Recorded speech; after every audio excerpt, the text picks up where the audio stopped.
Medical കോളേജിൽ അപകടം ഉണ്ടായ കെട്ടിടത്തിലെ ശുചിമുറികൾ രോഗികൾ ഉപയോഗിച്ചിരുന്നതായി കലക്ടറുടെ പരിശോധനയിൽ കണ്ടെത്തൽ. ഇതിനിടെ ബിന്ദുവിന്റെ കുടുംബത്തിന് കൈമാറേണ്ട ധനസഹായം സംബന്ധിച്ച പ്രാഥമിക റിപ്പോർട്ട് കലക്ടർ സർക്കാരിന് സമർപ്പിച്ചു. അപകട സമയത്ത് വസ്തുതകൾ പഠിച്ച് പ്രതികരണം നടത്താൻ രക്ഷാപ്രവർത്തനത്തിൽ ഡോക്ടർമാർ വിദഗ്ധരല്ലെന്ന് superintendent T K Jayakumar media വണിനോട് പറഞ്ഞു. അപകടവുമായി ബന്ധപ്പെട്ട് ആരോഗ്യവകുപ്പിന് സമർപ്പിക്കേണ്ട സമഗ്ര റിപ്പോർട്ടിന്റെ ഭാഗമായി കലക്ടർ വിവരശേഖരണം നടത്തിയിരുന്നു.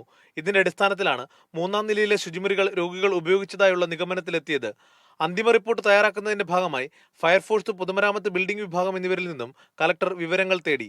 രക്ഷാപ്രവർത്തനം, അപകടമുണ്ടായ കെട്ടിടത്തിന്റെ അവസ്ഥ എന്നിവ സംബന്ധിച്ച വിവരങ്ങൾ കൈമാറാനാണ് നിർദ്ദേശം. കൂടാതെ സൂപ്രണ്ട്, ആർഎംഒ എന്നിവരുടെ വിശദീകരണവും തേടി. കെട്ടിടത്തിന്റെ ഫിറ്റ്നസ്, കൂട്ടിച്ചേർത്ത നിർമ്മാണ പ്രവർത്തനങ്ങൾ എന്നിവ സംബന്ധിച്ച രേഖകളും പരിശോധിക്കും. ഇക്കാര്യങ്ങളെല്ലാം പരിഗണിച്ചാകും അന്തിമ റിപ്പോർട്ട് കൈമാറുക. കുടുംബത്തിന്റെ സാമ്പത്തിക ശേഷി, സാമൂഹ്യാവസ്ഥ, ഉപജീവനം എന്നീ കാര്യങ്ങൾ പരാമർശിക്കുന്ന പ്രാഥമിക റിപ്പോർട്ട് കലക്ടർ സർക്കാരിന് സമർപ്പിച്ചു. പ്രാഥമിക റിപ്പോർട്ടിന്റെ അടിസ്ഥാനത്തിൽ 11-ന് ചേരുന്ന മന്ത്രിസഭാ യോഗത്തിൽ ധനസഹായം പ്രഖ്യാപിക്കും. അപകടത്തെ തുടർന്ന് മുടങ്ങിയ ശസ്ത്രക്രിയകൾ നാളെ തുടങ്ങുമെന്ന് സൂപ്രണ്ട് അറിയിച്ചു. പഴയ ട്രോമ തിയേറ്റർ റിനോവേറ്റ് ചെയ്തതാണ്. അത് നമ്മളിപ്പോൾ അനുബന്ധമായി സ്റ്റെറിലൈസ് ചെയ്യാനിട്ടിരിക്കുന്നു. അപ്പോൾ നാളെ തന്നെ തുടരത്തക്ക രീതിയിലാണ് പോകുന്നത്. അതൊരു ഗ്രൂപ്പ് ഓഫ് ആൾക്കാർ അതിൽ വർക്ക് ചെയ്യുന്നുണ്ട്.